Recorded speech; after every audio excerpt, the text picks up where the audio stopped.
Mencari pemain sayap di Indonesia tidaklah sulit. Tahun ke tahun, timnas Indonesia dianugerahi sayap-sayap lincah. Iswaldi Idris Octavianus Maniani, Ilhamuddin Armain, hingga James Charles Royer, contohnya. Maka menjadi pemain sayap bukan sesuatu yang istimewa, karena berlari menyisir sisi kiri maupun kanan. Lalu mengirim umpan sudah menjadi semacam DNA para talenta di Indonesia. Namun, persoalannya lain jika berkaca pada sepak bola modern. Utamanya apa yang diusung Sintayong di timnas Indonesia? Tidak banyak pemain Indonesia yang punya kemampuan lebih dari sekedar berlari dan mengirim umpan. Apalagi jika ia pemain sayap. Namun dari yang tidak banyak itu, kita boleh menyebut salah satunya adalah Witan Sulaiman. Sampai hari ini, Witan selalu menjadi andalan timnas Indonesia. Tentu berada di titik ini bukan perjalanan mudah.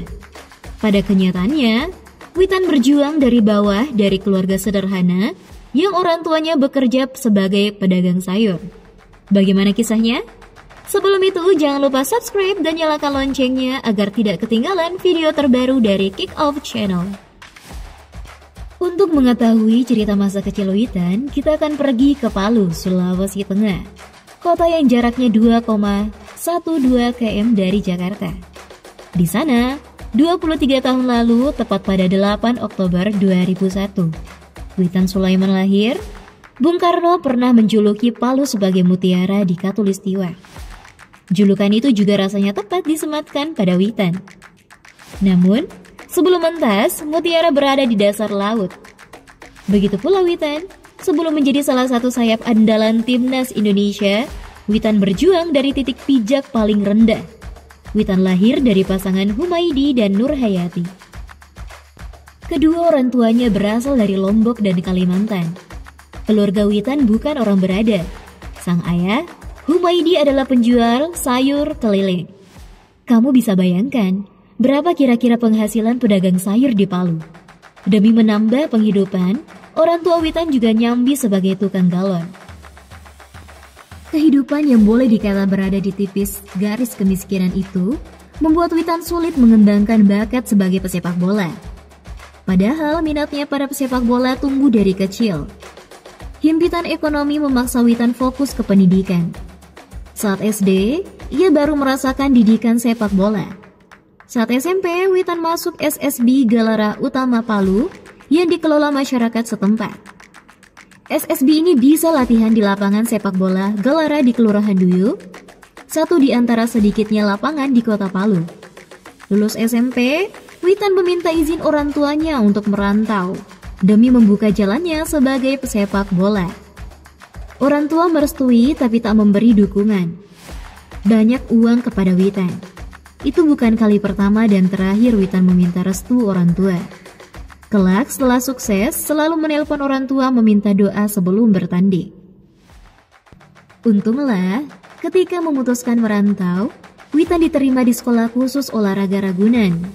Kebetulan, sekolah Ragunan dikelola pemerintah, jadi Witan tak perlu mengeluarkan biaya. Seusai lolos seleksi di sekolah khusus olahraga Ragunan, Witan langsung menunjukkan bahwa ia layak di SKU Ragunan. Witan pun berhasil mencuri perhatian selama bermain di SKU Ragunan. Bakatnya ini terendus oleh Indra Jafri yang melatih timnas Indonesia kelompok umur. Pelatih kelahiran Sumatera Barat itu memasukkan Witan ke skuad U19 yang berlaga di turnamen Kulon pada tahun 2017. Witan masuk di laga melawan Brasil U20. Meski kalah, setidaknya laga itu menjadi debut internasional pertama Witan. Setelah melihat penampilannya di turnamen Toulon, Indra makin naksir dengan Witan. Bukan hanya karena kemampuannya, tapi juga kerja kerasnya. Pemain berpostur 170 cm itu sejak awal bertekad menjadi pemain sepak bola hebat. Ambisi itu yang terus membawa Witan ke taraf yang lebih tinggi. Setelah dari Kulon, Witan dipanggil lagi. Kali ini di Piala AFF U18 tahun 2017. Turnamen itu seolah jadi turnamennya. Witan benar-benar menggila. 2 gol ia borong saat mencukur Brunei Darussalam. 8-0, sayangnya Indonesia hanya finish di posisi 3. Tapi di perebutan tempat ketiga, Witan sukses menyumbangkan 1 gol dalam kemenangan 7-1 atas Myanmar. Seusai Piala AFF itu, Indra ditunjuk menukangi timnas Indonesia di Piala Asia U19 tahun 2018. Saat Indonesia menjadi tuan rumah, Indra memanggil kembali Witan dari Toulon AFF lalu Piala Asia. Jelas ini peningkatan bagi Witan. Kesempatan itu pun tak disia-siakan. Witan langsung menghentak di laga pertama. 2 gol diborong ketika Indonesia menghajar China Taipei. Meski kalah dari Qatar, Indonesia berhasil mengalahkan Uni Emirat Arab dan melenggang ke perempat final untuk pertama kali. Setelah 40 tahun, kemenangan itu diraih berkat gol sematawayang Witan Sulaiman. Cerita Witan yang terus dipanggil Indra Safri kelak berlanjut, selain saat meraih medali perak SEA Games 2019. Juga ketika Indonesia menyabut emas SEA Games 2023 lalu. Nah, penampilan mentereng di timnas kelompok umur membawa Witan dilirik oleh PSM Yogyakarta. Tahun 2019, Witan menandatangani kontrak profesional pertama pada usia 17 tahun bersama PSIM. Namun episode Witan di PSIM mandek hanya bermain dalam 7 laga. Witan lebih banyak bermain di timnas ketimbang Laskar Mataram itu, yang boleh jadi membawa Witan ke luar negeri. Pada tahun 2020, ketika Witan berusia 18 tahun, ia diangkut klub Liga Serbia, Ratnik Surdolika. Tak main-main, klub Serbia ini mengikat Witan dengan kontrak 3,5 tahun. Namun COVID-19 membuat liga ditangguhkan selama 2,5 bulan. Selama itu Witan kembali ke Indonesia dan baru menjalani debut di laga melawan Ratnik Linez di Superliga Serbia. Hanya 5 caps, Witan lalu pindah ke Lechia Gdansk. Kepindahannya ke klub fenomenal di Polandia itu sempat menggegerkan. Tak cuma itu, karena Witan nyatanya tak diberi kesempatan bermain barang semenit. Justru Lechia meminjamkannya ke FA Senica, klub Liga Slovakia. Masa peminjaman di Senica dimanfaatkan dengan cukup baik oleh Witan.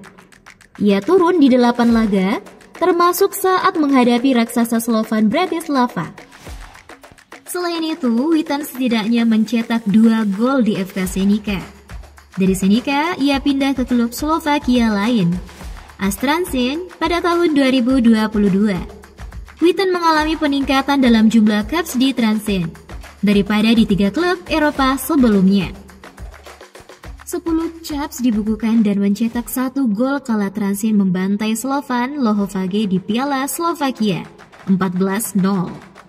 Di tahun yang sama, Witan mempersunting Risma Hani setelah menikah demi keluarga. Pemain yang mengidolakan Messi ini akhirnya pulang ke Indonesia berseragam Persija pada tahun 2023. Meski terlempar ke Indonesia, Witan konsisten di timnas. Witan sudah dipercaya di tim senior pada tahun 2021 saat Sintayong sudah dibalik kemudi di laga persahabatan menghadapi Afghanistan. Witan menjalani debut di tim senior. Setelah Witan bekerja pada Sintayong, Witan dipanggil oleh stay di kualifikasi Piala Asia 2023. Babak playoff Sintayong pun dibuat kagum usai Witan mencetak gol. Debutnya menghadapi China Taipei di mana Indonesia menang 3-0. Sejak saat itu, Sintayong selalu menyertakan Witan di kejuaraan AFF 2020 dan putaran ketiga kualifikasi Piala Asia 2023. Witan dipanggil Witan tak melepas begitu saja kesempatan bermain di kualifikasi Piala Asia 2023. Ia memborong 2 gol kala Indonesia menghabisi Nepal 7-0. Keyakinan Sintayong pada Witan kian besar.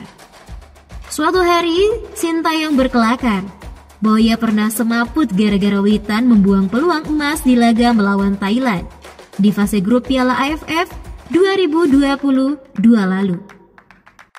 Bagi fans, mungkin tindakan itu tak bisa dimaafkan. Namun tidak, menurut Sintayong, kesalahan di Piala AFF 2022 tak lantas menggugurkan seluruh kualitas yang ada pada Witan. Dengan tekun, Sintayong terus memoles Witan oleh Sintayong. Witan tak hanya menjadi sayap lincah, tapi juga disulap jadi second striker. Entah menjadi second striker maupun sayap, Witan berguna dalam skema Sintayong. Tidak mengherankan apabila sampai hari ini nama Witan tak pernah hilang dari Garuda College. Pernah Witan tak dipanggil timnas, tapi itu pun karena ia mendapat panggilan ke Baitullah. Begitulah Witan Sulaiman. Mungkin di antara kita ada yang suka sebel dengannya. Bahkan mungkin berteriak agar Witan tak usah dipanggil lagi tanpa tahu betapa berat perjuangannya tiba di titik ini. Lagi pula Witan sudah paham taktik Sintayong berharap Witan tak dipanggil lagi. Serupa menginginkan Stephen Strange rujuk dengan kekasihnya.